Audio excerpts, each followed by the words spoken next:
Hello everybody बच्चों, मैं बबीता सिन्हा आज आप लोगों के 12th के बच्चे को आरोही 2 भाग से कविता पढ़ाने जा रही हूँ।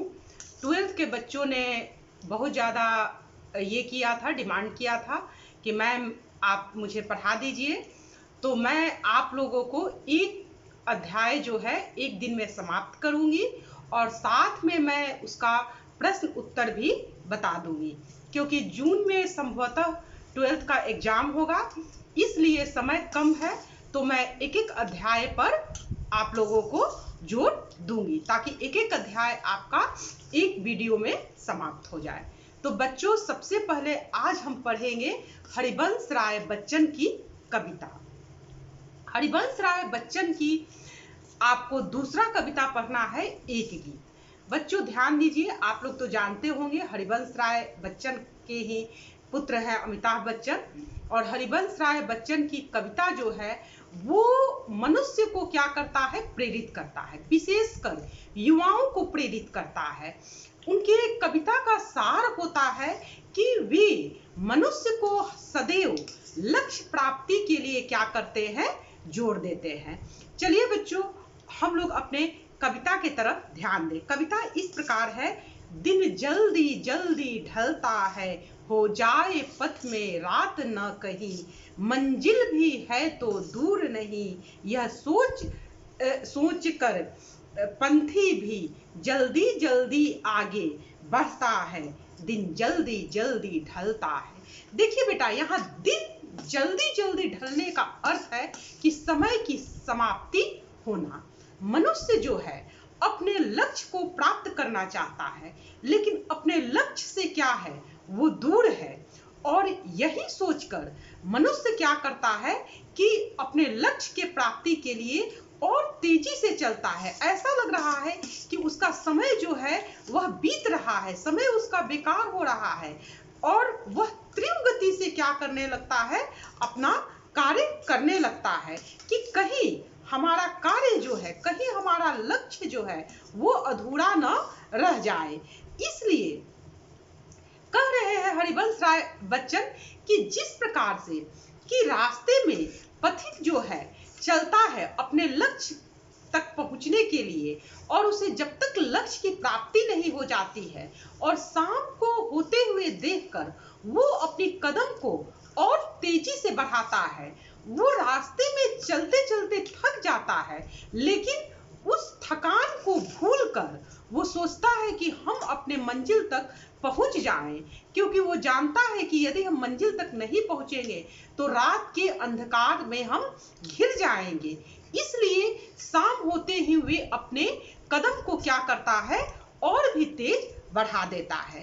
इस प्रकार बच्चों देखें कि इस पैराग्राफ में कवि ने यात्रा रूपी जीवन को, यानी हमारा जीवन रूपी यात्रा जो है उसके लक्ष्य को प्राप्त करने के लिए मनुष्य क्या कर रहा है कि समय के समाप्त होने पे वो घबरा रहा है, और अपनी मंजिल की प्राप्ति के लिए, लक्ष्य की प्राप्ति के लिए वो और तेजी से चल रहा है कि हमारा लक्ष्य की प्राप्ति हो जाए। आप ध्यान दीजिएगा बेटा कि इस आपका कविता में जो है क्या कवि कहे हैं। तो कवि जो है, क्वेश्चन इस प्रकार से आ सकता है कि कवि ने जीवन की क्षणभंगुरता को किस प्रकार दर्शाया है। तो कवि ने जीवन की क्षणभंगुरता को इस प्रकार दर्शाया है कि लक्ष्य के लिए समय कम है। यदि हम कोई भी कार्य को क्या करेंगे कि समय से नहीं करेंगे तो समय हमारा बीत जाएगा, और बीता हुआ समय हमारा वापस नहीं आएगा और हम लक्ष्य की प्राप्ति नहीं कर पाएंगे। और क्वेश्चन आपका बेटा आ सकता है कि पथिक के मन में क्या आशंका है। तो पथिक के मन में आशंका है कि कहीं मंजिल प्राप्त होने के पहले वह रात के अंधकार में घिर न जाए, अर्थात उसका समय समाप्त न हो जाए। कवि दिन के बारे में क्या बताता है। तो कवि जो है दिन के बारे में बतलाता है कि वह दिन के रोशनी में, वह दिन के प्रकाश में क्या करना चाहता है, जल्दी जल्दी चलना चाहता है, वह तेजी से चलना चाहता है ताकि उसको अपने लक्ष्य की प्राप्ति हो जाए। तो बच्चों, आपने ध्यान दिया कि किस प्रकार से क्वेश्चन आएंगे। दूसरा पैराग्राफ इसका इस प्रकार है कि बच्चे प्रत्याशा में होंगे, नीरों से झांक रहे होंगे। अब ध्यान दीजिए बेटा, नीर कहा जाता है आपका पक्षी के घोंसले को, तो पक्षी और प्रत्याशा कहा जाता है कि आशा के प्रति।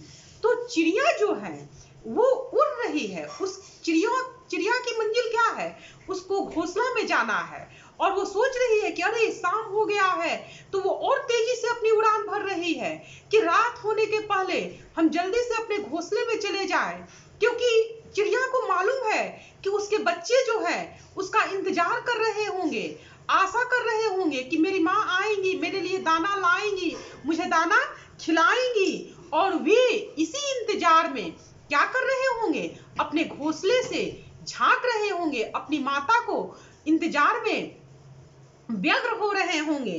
तो कवि यही कह रहे हैं कि यह ध्यान परों में चिड़िया के कितनी चंचलता भरता है। यानी जब चिड़िया को ये ध्यान आता है कि घोंसले में बच्चे हमारा इंतजार कर रहे हैं और वे दाना के लिए व्याकुल हो रहे हैं, वे अपनी माँ का इंतजार कर रहे हैं, तो पर का अर्थ होता है पंख, तो और आपका चंचलता का अर्थ होता है अस्थिरता। तो वही कवि कह रहे हैं कि जैसे ही चिड़ियों को यह ध्यान आता है, पक्षियों को यह ध्यान आता है कि घोंसले में बच्चे हमारा इंतजार कर रहे हैं, तो वे जल्दी जल्दी क्या करते हैं और अस्थिर होकर बिल्कुल तेजी से उड़ान को भरते हैं।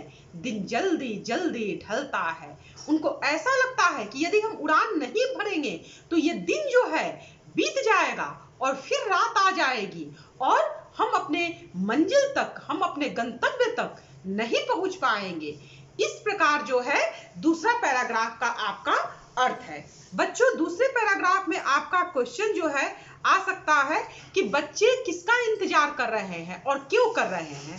तो बच्चे जो हैं वो अपनी माता पिता का इंतजार कर रहे हैं और उनको इसलिए इंतजार है कि वे सोच रहे हैं कि हमारी माँ आएंगी, हमारे लिए दाना लेकर आएंगी। अब बताइए कि चिड़ियों के घोंसले में किस दृश्य की कल्पना की गई है। चिड़ियों के दृश्य में किस चीज की कल्पना की गई है। तो चिड़ियों के दृश्य में माँ बाप के दृश्य की परिकल्पना की गई है कि माँ बाप के प्रतीक्षा में जो बच्चे अपने पैर पे खड़े नहीं है, आत्मनिर्भर नहीं है, छोटे हैं, मासूम हैं, वे अपने माँ बाप के संबल का, सहारा का इंतजार कर रहे हैं। और ग नंबर है आपका कि चिड़िया के परों में चंचलता क्यों आ जाती है। तो चिड़िया के परों में चंचलता इसलिए आ जाती है कि चिड़िया जो है वो जानती है कि हमारे बच्चे हमारा इंतजार कर रहे हैं, वे बेसब्री से घोंसले से झांक रहे होंगे कि मेरी माँ आएंगी, मुझे दाना देंगी।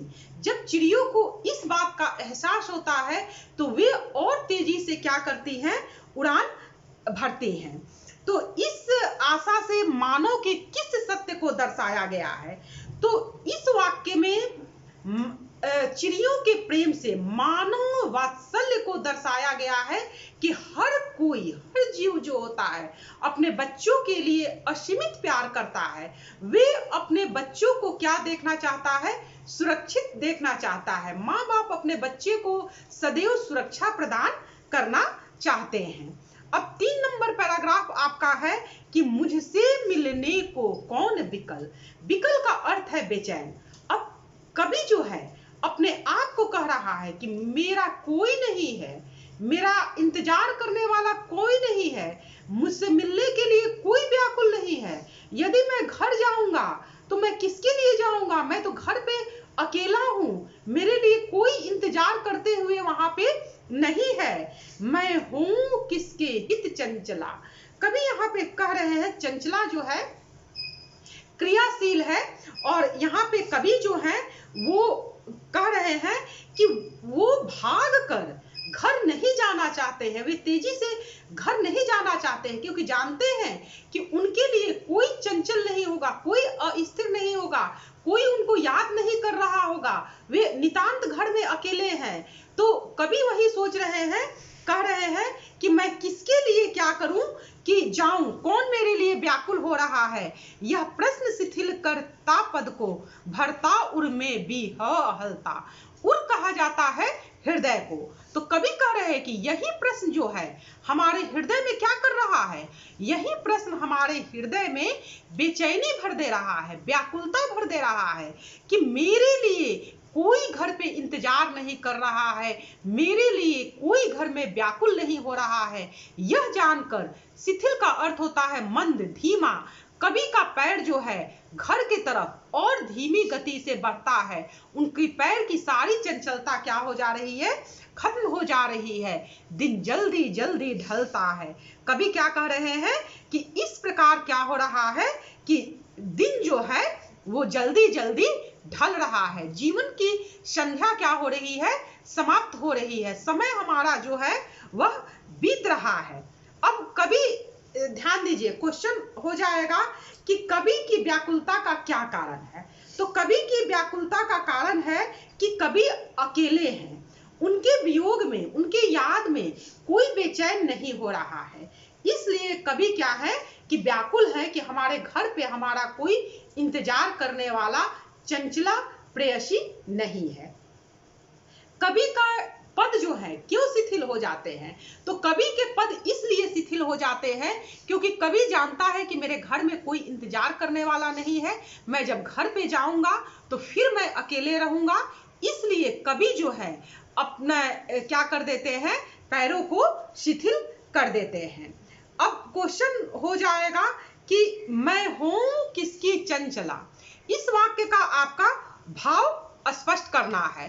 तो कवि जो है कह रहे हैं कि मैं हूं किसकी चंचला, यानी मैं किसके लिए बेचैन हो जाऊं, मेरे लिए कोई इंतजार करने वाला नहीं है। प्रस्तुत पंक्ति द्वारा कवि स्पष्ट करना चाहते हैं कि घर पे मेरा कोई इंतजार करने वाला नहीं है, इसलिए कवि जो है कह रहे हैं कि घर पर मेरे लिए कोई व्याकुल नहीं हो रहा है, इसलिए मेरे पैर शिथिल हो रहे हैं, मेरा कोई नहीं है, मैं घर पे नितांत अकेला हूं, इसलिए रात होने पर मैं घर पे जाना चाहता हूं, मैं घर जल्दी जाना नहीं चाहता हूं, क्योंकि घर पर मुझे अकेलापन का क्या करना पड़ेगा, सामना करना पड़ेगा। बच्चों ध्यान दीजिएगा, पूरी कविता का अर्थ इस प्रकार है कि कवि जो है बता रहे हैं कि दिन जल्दी जल्दी ढलता है, अर्थात जीवन का समय जो है वह बहुत जल्दी जल्दी क्या होता है,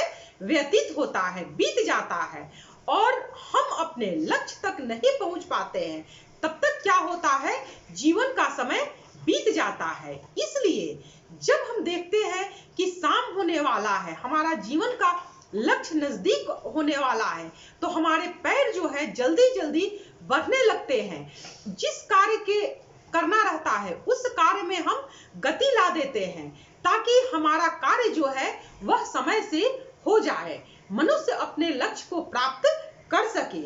इस प्रकार कवि जो है इस वाक्य द्वारा मनुष्य जीवन का लक्ष्य को दर्शा रहे हैं कि मनुष्य को समय का क्या करना चाहिए, उपयोग करना चाहिए।